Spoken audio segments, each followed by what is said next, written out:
Okay, thank you.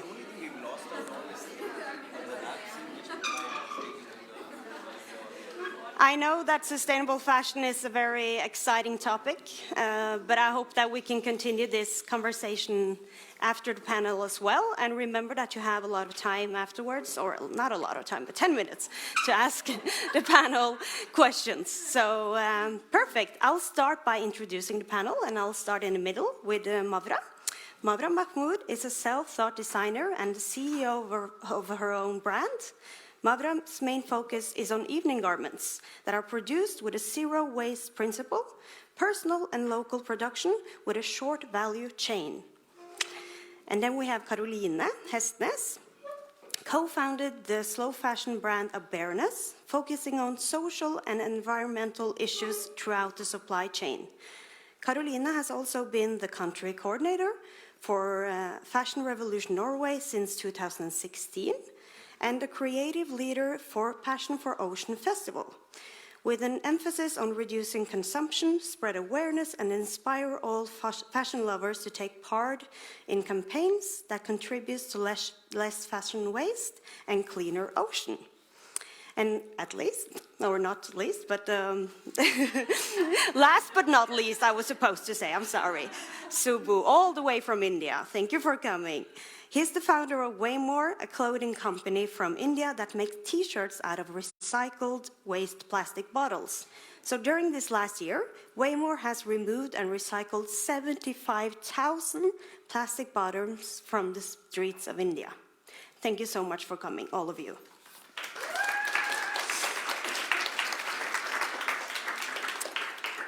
I'm going to stand over here so everyone sees you.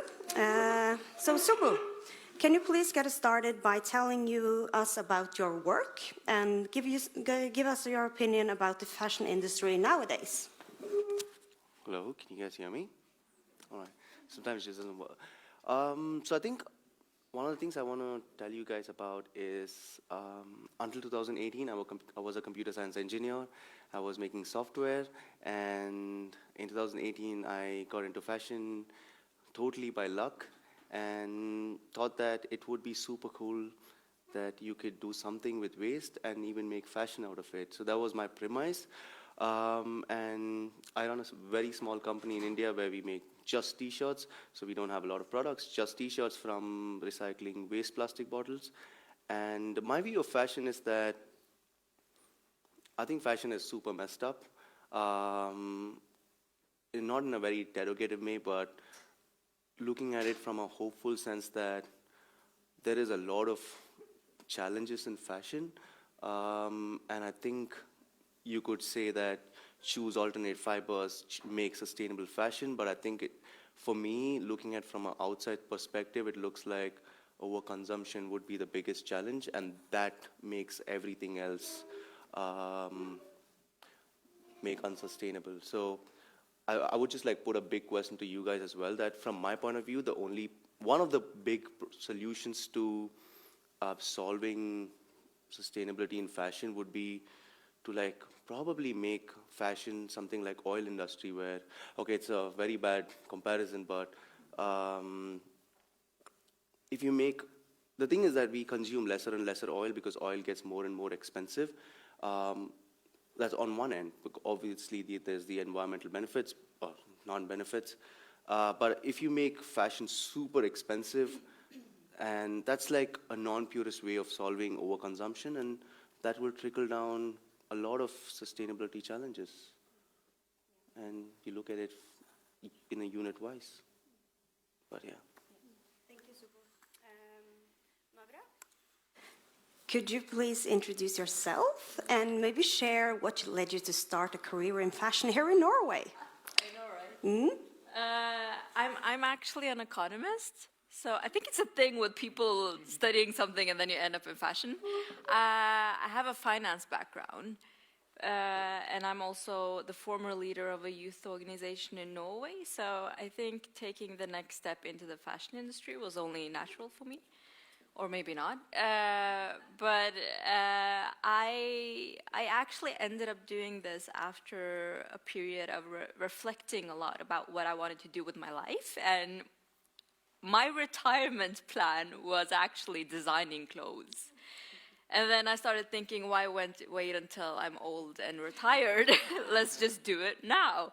So I like to tell people that I retired early, and in many cases maybe I have, but I started exploring maybe going into fashion. I've always done it as a hobby since I was little. I've always been designing in my head, but I never actually looked at it as a career path for some weird reason.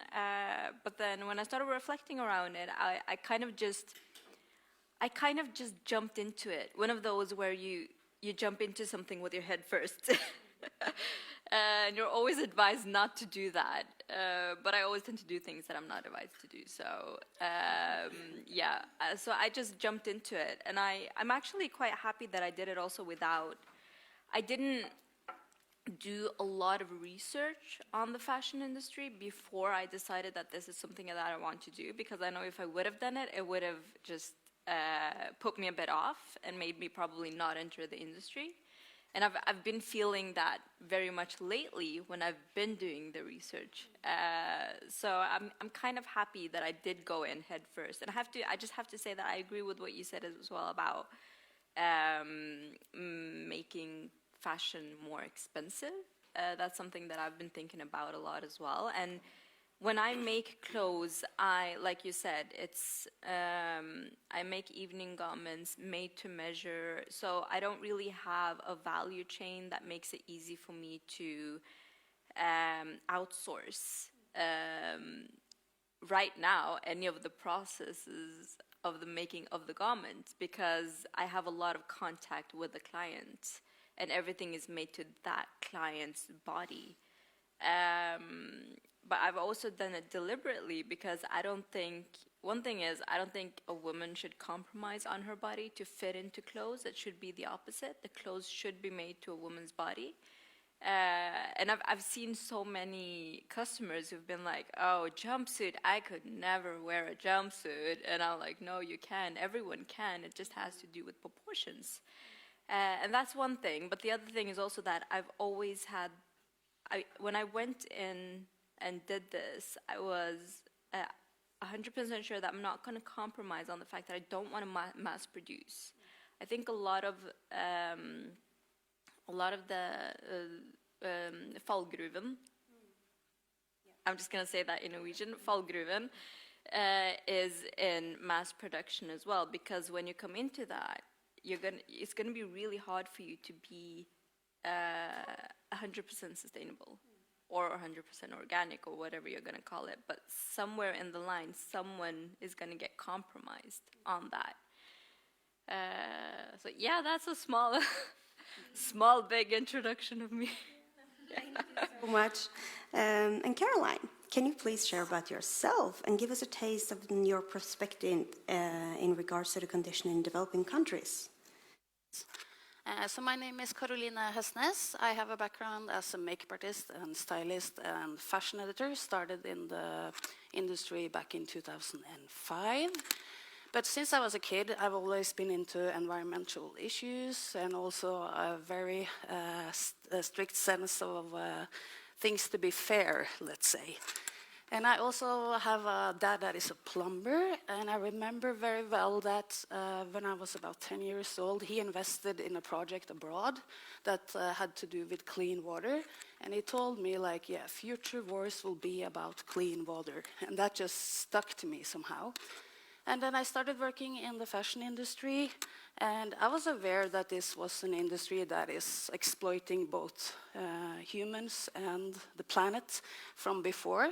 But then getting into the industry, it just struck me time by time, like how massive the problem is. And I worked as a fashion editor for a very commercial magazine. I started writing about ethical and green fashion wherever I could, sneaking it in. And then I got a job as a production manager for a small brand named Leila Hafsi. She has the production in Nepal since 1997. And I got to be a part of an exchange program throughout the Norwegian Peace Corps. So I got to be exchanged to Kathmandu for like 15 months. And I got what do you call it, a leave from my fashion editor position. So I was supposed to come back. I did not, let's say, not until 2015, and this was 2010. I started that exchange. I moved to Nepal, to Kathmandu in 2011. Worked for this brand named Leila Hafsi, was supposed to move back to Norway. Did not, because me and the other girl that was there, we wanted to continue business with Nepal. It is a lot of workers there, a lot of artisans that know a lot of craftsmanships that don't have a job. It was lots more production in Nepal before. It was a royal massacre there in the beginning of 2000s, and then a lot of big brands pulled out of Nepal because the situation was very unstable. And I think my experience from Nepal also compares to a lot of other situations in developing countries. So for a lot of big brands, they do the mass production and they can deal with this small, like, a big issue in Nepal is also electricity, so it's a lot of things that are unstable. And when you do mass production and things have to be delivered to the shops in the West, like ding, ding, ding, ding, of course there's compromises, of course. So my vision was to start a slow fashion brand where you think about people, planet, in all the parts of the process. Not only the profit, it's more about purpose, let's say. So we started the brand at BARENESS, and we have a give back project. So 1% of every design sold goes back to the production country. That was also very important for me, not to just drain the production country for resources, but actually do something to balance it up. So we install rainwater harvesting systems at schools in Nepal, and then the rainwater gets cleansed to drinking water. And a few weeks back, we reached 1 million liters of rainwater. I'm very proud of that. So when it comes to production in developing countries and about the prices, like, this is also an issue, because I always tell people you shall not necessarily boycott fast fashion brands, because they are employing a lot of people. So if we just boycott them, what will happen with these people? They will lose their jobs, yeah. So it's a fundamental change that has to happen throughout the supply chain. And the price level on clothing today in Norway is approximately the same as in the 1980s. And like I tell people, do you not think that the prices for people living in those countries has raised for the last 40 years? They definitely have, yeah. So what, in my opinion, a textile worker today has to be able to make one sweater instead of 10 in a day. And she has to earn, or he or she has to earn more than they do today for that one sweater. And how we do that? Yeah. Thank you so much. Okay, so going back to the consumer perspective, some might say that the consumer is giving way too much responsibility, or in other words, that the businesses should make it easier for people to choose better. What is your take on this? In my opinion, it's a collaboration somehow. We all have to take part in this. It's a big change, and all of us are wearing clothes. Yeah, it's like we all eat food, we all wear clothes, and that's why we all have to take part in the change. As a consumer, please start being more curious. Don't think that you're buying this fast fashion item. It doesn't matter, yeah? It's like people thinking it was only one plastic straw and then it was 7 billion in a day. So we just have to stop. And my best advice for everyone is to take a shopping timeout. I did that myself back in 2008. I think I was one of the first in the country. I just haven't been talking about it that much. But that makes you really be aware of your own wardrobe. And also when you take a step back from that mindset, thinking that you need something new, you feel like you need something new. If you connect with your own wardrobe, you also have clothes that you know the story behind. you will take better care of these clothes. And a lot of pollution in the world comes from the textile industry, but not only producing the clothes, it's also very much about how we treat the clothes after we bought them and how much we use them. Do you buy a sweater and use it twice?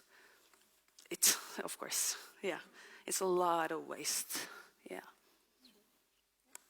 I would have to say I do agree with that, but I think the responsibility doesn't, you can't entirely say that it lies on the production side or the consumer side. And especially like having a business background as well, I kind of understand the reason that the retailers produce this much, and it has to do with consumer behavior. If we would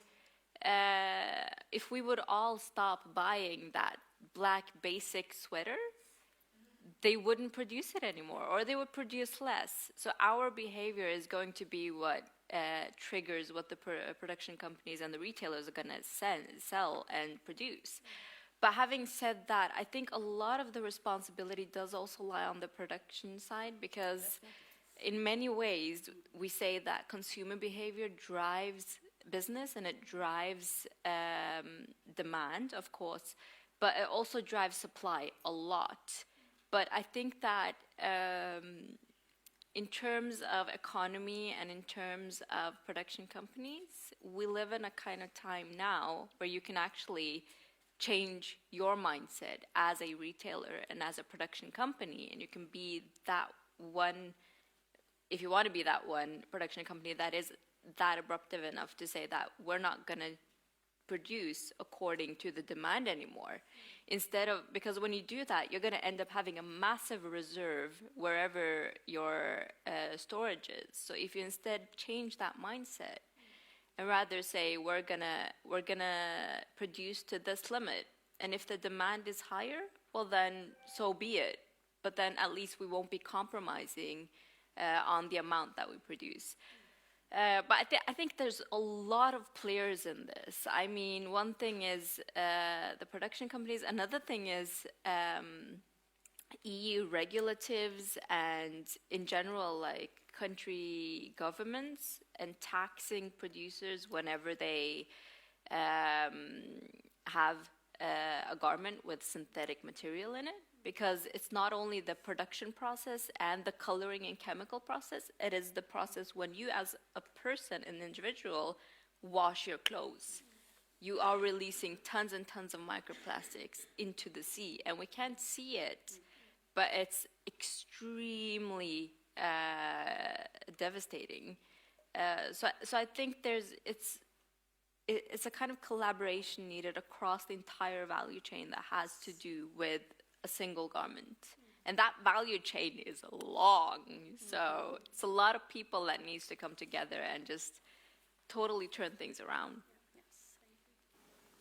These guys have answered the question very well. But I think one of the things I would say I'm from India, and I've just gotten into clothing, and I've, in a very naive way spoken to all these big manufacturers, and I asked them, why do you make it? Do you not care about our environment? I mean, it's not like, people in Norway or Germany get affected. We are the ones who get affected. Don't you guys want to, put a bigger stance to it? And their simple response is that, hey, for us, it's about livelihood. They are asking, we're making, right? So for me, from that perspective, and I see why they're doing it, and goes back to what she said about fast fashion drives economies, and it's super hard to shake that completely overnight. So I go back to saying that if you take this logic that these fast fashion manufacturers say that they're asking, that's why we make it, that suddenly gives the designers a lot of power, right?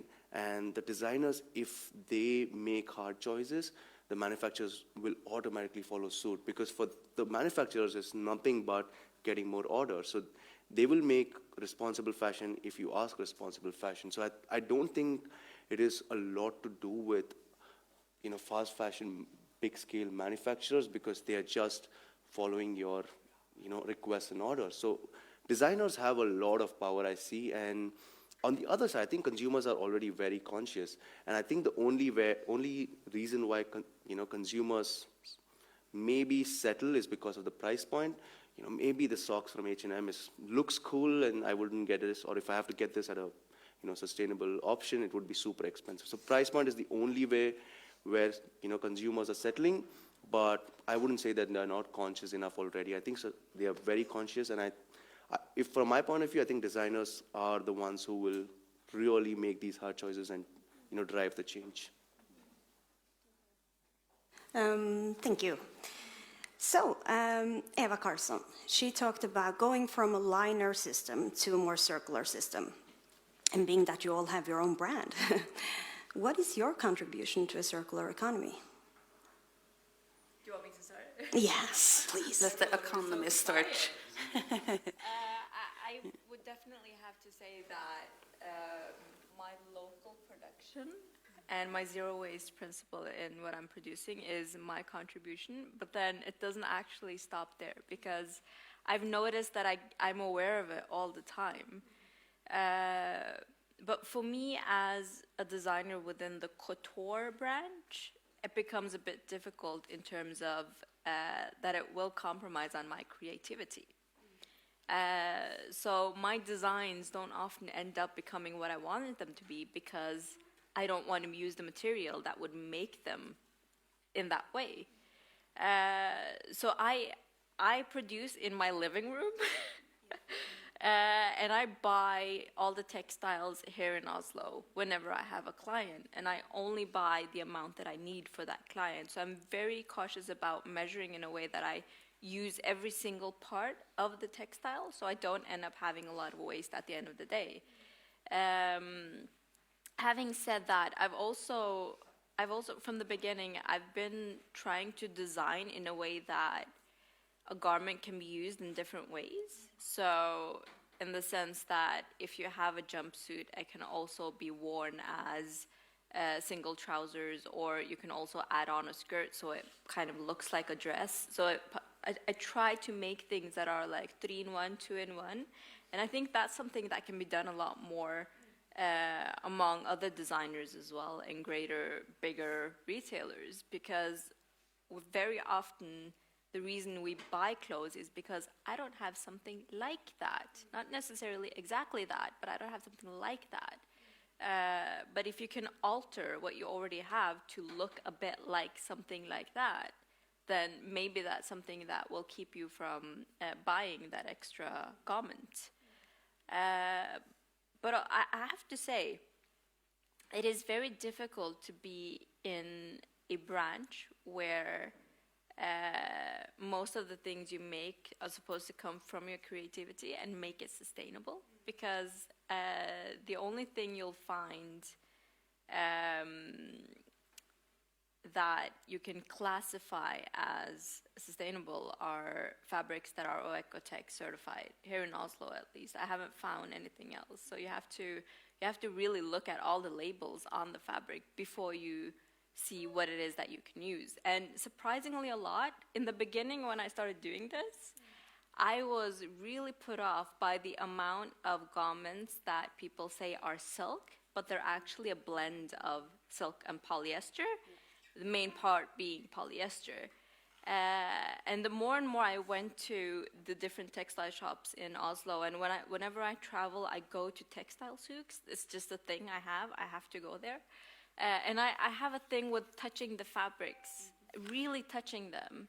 And you can very quickly sense if it's actually synthetic or not, which is I think it's a bit sad and scary, but you can immediately tell if something is real or not real. And I think that's something people should do a bit more. When you're buying clothes, when you're in a store, look at the label. If you're not sure if it's actually certified, if you think that maybe it's not a legit certification, ask the people working there.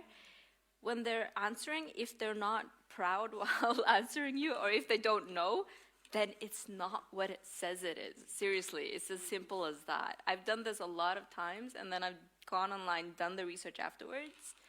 And it's surprisingly a lot of lies out there. Okay, that went from me to something else. I'm so sorry. But yeah, so that's my contribution. Yay! Just to add on top of what she said, she's said about, validating it through certification. So I'm new to it. I don't know what certification means. And it's so strange that, you know, when we went to certify our products, it was just about, all right, we could do an inspection and certify you, or just need $1,000 and we certify you. So you don't even know if it's actual certified or not, right? And so how do you account for that? But in terms of what we do for circularity, I think for us it's simple that, yes, we make it from waste, but that's not true circularity in itself. But our products is very simple. We just make T-shirts from it. And I would shift the responsibility slightly on the consumer side, because honestly, we've just been making this for 1 year and we don't know what's the end of life for it. But let's say if we were a 20-year-old company and we've been making T-shirts for 20-year-old, unless we or you guys or like us as consumers make sure it goes to a recycling center, it's never going to be recycled.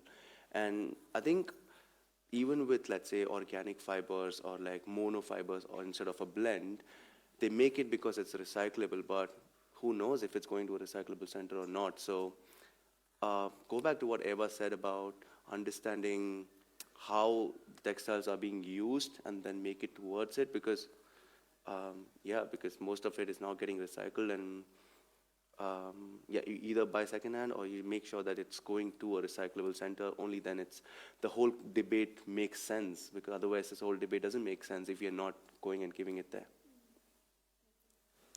Do you want to have a short comment? No, for me it's about all the decisions, or the decisions making within the brand, especially when it comes to the designs and then the materials, for sure.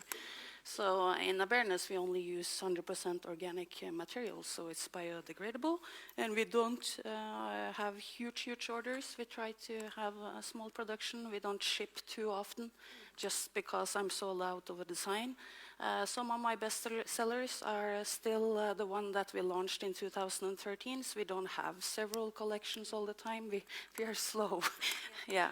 And we also want to move towards a made-to-order model, so we can have more just display collections around, so people can order their size and then have to wait for it. And I think that's also a model that we need to move towards. It's also up to be rented at Fjong. You can rent our jewelry. Yes, that was a short one. Yeah, perfect. Okay, I think we have to open up for questions from the audience. Do we have any questions? No questions about, okay, yeah. Yeah, okay, great. Sure. Okay.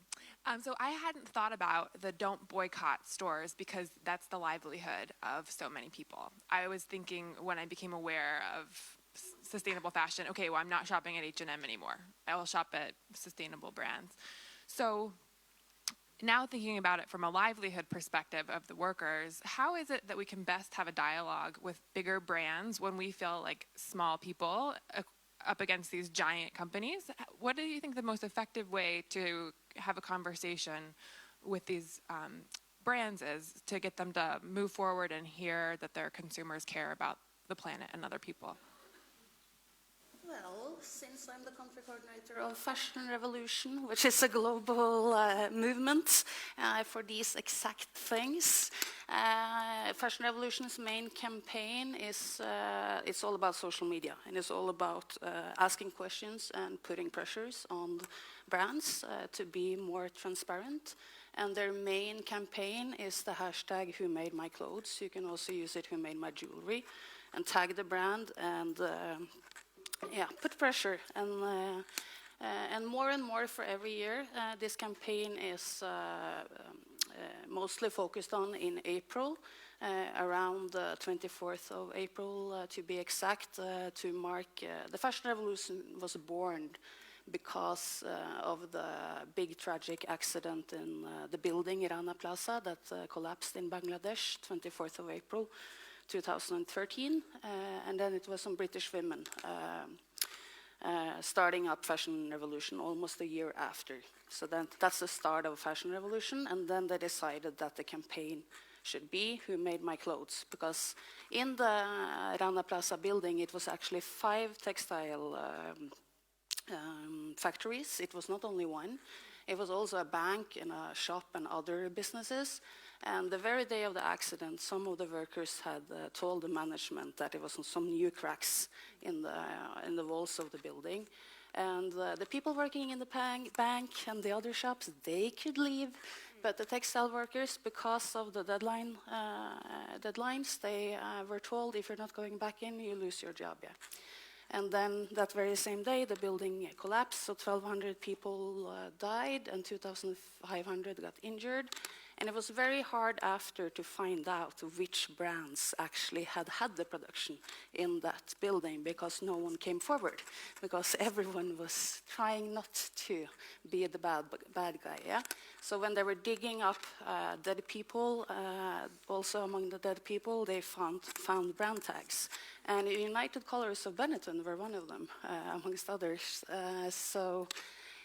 This again is about, I think social media is a great way for people and also brands to connect when it comes to sustainability, but especially when it comes to consumer power and asking questions. Who made my clothes? Why do you make it of this fabric? Be curious, ask questions, make the brands and businesses understand the way you want fashion to be, and then they will slowly move towards it. But it's also the companies. I agree. I would probably also add on, like, in terms of the whole boycotting, and then what if people will end up losing their jobs if they're not going to have enough production going on, etc. I think another way of looking at it is maybe it's a good thing, because then you'll actually put pressure on these retailers to find alternative use of the human resources, because if you end up not buying polyester anymore and they can't produce polyester anymore because they're not going to get it sold, maybe all of these human resources can be used to find other things to make, or use them in a kind of a research and development project within that company. Because I mean, when I've been producing my clothes for the last 2 years, I've been sitting there behind a sewing machine sewing, and because I really encourage all of you to do that. Try to make a basic sweater like this, or a basic t-shirt with behind a sewing machine, and that's going to make you aware of how little the person actually makes on the other side of the value chain, because it doesn't, if I would sell, compared to how long it takes. And I think when you're sitting there and sewing, you don't only get the knowledge of sewing in a particular way and, you know, the know-how of doing it, but you gain knowledge about, oh, you know what, if I would have cut this garment like this, I could have actually saved waste in this way. You do get knowledge about other things as well. And I'm 100% sure that all of these 1,200, 2,500, 3,000, 4,000, 5,000 people who are working in these manufacturers know of, they do have know-how about all of these things as well. So these are just resources that can be used in other ways. But then again, you would need to put pressure on them and make them realize that, do you know that you could actually do this? Because when you have a certain mindset, I think you get so comfortable with how you've been doing things for years that you don't even think about the opportunities that lies there. And if you do, and if you have to start changing, it might hurt too. Exactly. Yes. Yeah, I would just say that these are brilliant suggestions, but I think on top of that, what can be done is encourage people or brands who are beginning to be more transparent. And a lot of people are doing it with either Who Made My Clothes campaign, or I know a brand which is using blockchain to show or like open up their entire supply chain and telling right from who made it, not just their photo, or but what is the value of, or how much was paid to it. And you see, going further, 5 years from now, all these things are going to keep coming up because the demand or the pressure for transparency is getting huge. And if you want to be a producer, if you want to be a brand, you've got to adapt to it. So the more we encourage these initiatives, the more it's going to be adopted. But yeah, would be my answer. But I have a question for the panel, and maybe I would bring Eva into this. because I'm not an expert so much, but I've heard enough debate about switching to organic or let's say natural fibers. But here's what doesn't make sense for me is that today 60% of all the clothing is synthetics, right? Out of 40%, the remaining 40%, let's say 30% is, or let's say 25% is cotton, which is even worse than synthetics, let's say, right? So let's say the 10% is good. You take that forward, give it credit, good. But then the 90% is messed up. But out of the 90%, let's say 60% is synthetics. Now, synthetics, we all know what she said about microplastics, very commonly miscommunicated as microfibers, but similar, the problem is still the same. But if you want to change synthetics, there is no current sourcing which is going to replace these 60% synthetics, right? Cotton is not an option. So how do you suddenly remove 60% of all the clothes that's being made and, let's say, go to natural fibers? Today, the best known natural fibers would be, okay, I don't know too many, but bamboo hemp, but they do not have the capacity to kind of grow into 60. So we are left with what is the lesser worse option that we can choose. And that's why I go with the work that Eva was doing about recycled polyester, and then one step further with biopolyester. And I would be really curious to hear her thoughts on it, because she's worked on it for like 7-8 years, like she was mentioning. If she's still here? Oh, yeah. But yeah, that's like a big challenge in my head, because it logically doesn't make sense. The world cannot produce enough natural fibers, and if you guys have thoughts on it. No, I totally, I mean, of course I've been thinking about it as well, because you can't, being a Norwegian, if you're going skiing, you would want trousers and a jacket that can hold you from the wind and the water, and, you know, make sure you don't get wet and cold. And then, of course, that material is going to be synthetic. So you cannot entirely replace that with wool. But I would be extremely interested in the same thing about Eva, to be honest. But when I've been looking at factories who are looking into different kind of ways of producing textiles, I haven't found anyone who's actually found a complete 100% replaceable material for polyester and the kind of egenskaper. See, that's an easy word in English. Qualities, thank you. And the kind of qualities that they would give. But I have found that some factories have actually looked into using wood, processing that into fabric as an alternative to leather. So even just, yeah, exactly. Banana skin. So thinking like that, I do think that there is probably someone who is working on this out there. We just don't know who it is yet. But I'm very curious about the same thing. I really am. Yeah, it's a show on the state channel now, NRK. It's called Avkledd with Jenny Skavlan, which is the redesign queen in Norway. She's actually visiting one of the developers within new textiles in Portugal. So it's a lot that is happening. So I think that's an important. I don't think the solution is to use just organic materials. No. Something will happen to be a solution to not using the polyester or the fuel or fossil-based textiles, but we're not fully there yet. So meanwhile, we have to start maybe just buying less polyester, choose the upcycled one instead, but then be aware that even if you choose an upcycled t-shirt, and of course it's still plastic, so you have to take that in consideration when you treat and care for your clothing. Yes, that was what I said for now. Thank you so much. I believe that we have gotten a lot of tips from you guys, so I am very grateful for that. I'm afraid we don't have any more time right now for the panel. Just a big round of applause for them.